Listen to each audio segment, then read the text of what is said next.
YouTube.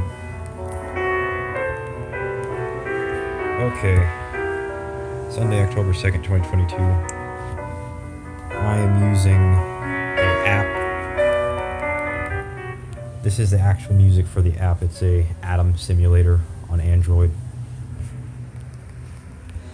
Okay, so I'm just gonna turn the music off, sorry.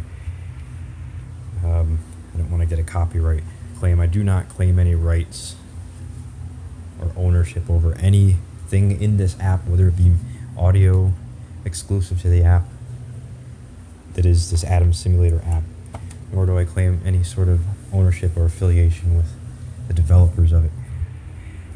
And I will also put that in my description, as I always do. I'm just using this app as a I did not create this app, I did not develop it. I don't own this. I'm just showing you viewers that I was right, that atoms are not there's not an infinite amount of atoms, and that it's paradoxical to say that it's stupid to say that paradoxes don't happen when it comes to the mathematical, quantitative aspects of particles in physics and in chemistry. So, like I said, this is, oh great, I'm sorry. It's going to force me to watch this ad. This is one of those apps where you're forced to watch an ad. But anyway, as I was saying,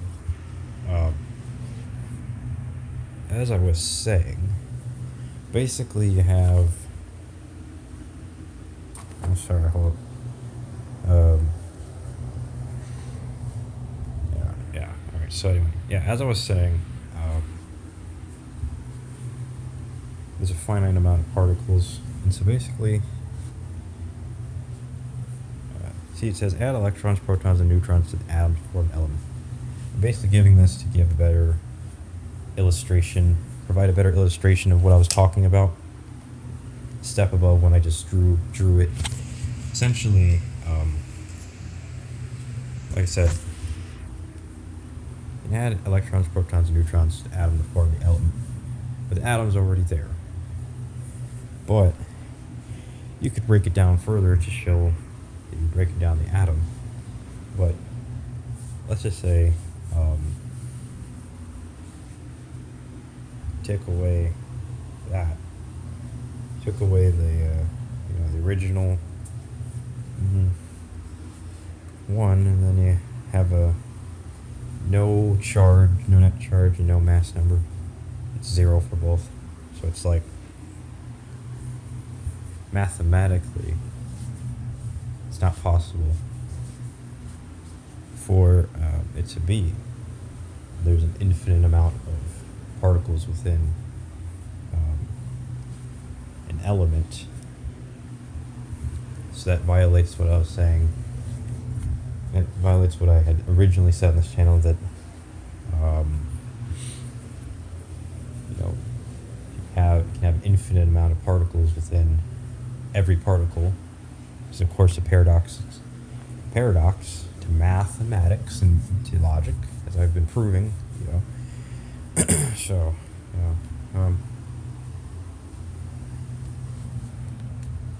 anyway,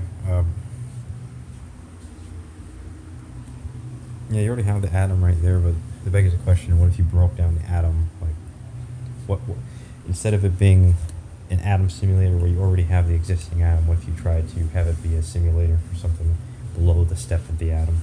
And it's like, oh, well, okay, but all I have is, whatever that stuff is, and like I keep adding things together to create an atom itself, and it's like, oh, well, how many things? It would just say that there's an infinite amount. Would it say there's an infinite amount of things going into it?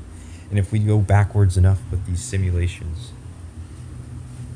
will there just be an infinite amount? I don't think it would show an infinite amount. I don't think we could simulate that at all and have it make sense. You cannot simulate it, then it's obviously not possible according to the laws of logic. So, therefore, there's empty spaces, as I was saying. there's parts of space that have no atoms or have no particles or of any kind. And so it's not a physical, there's nothing physical there. It's just something that exists that isn't physical. It's immaterial. It must be immaterial. It can't be nothingness. Because if something isn't nothing, therefore we're not walking inside of nothing, we're walking inside of something. Unless, we are, and it's just another paradox, but I don't think it would be that paradox. I think it would just be the paradox that we're walking in the immaterial, which again is a paradox. Because again, the immaterial is not physical, and it is not something that can touch anything. And so basically it means that when you walk in the immaterial, you are touching things that are exclusive to the immaterial. You're not touching the space you're not touching what you're walking in is not being touched by anything. So parts of you aren't touching anything other than parts of your body are touching each other, but there's nothing external to your body touching the part of your body that's in the patch of immaterial. So it's a paradox. Because when we walk inside of the material, our body is touching things external to our body. But when you walk in the immaterial, this doesn't happen. So it's a paradox. So there you go. I suppose simulators could be used to try to simulate that sort of thing. But anyway, I'm not going to go into that. Please like, share, subscribe. Bye.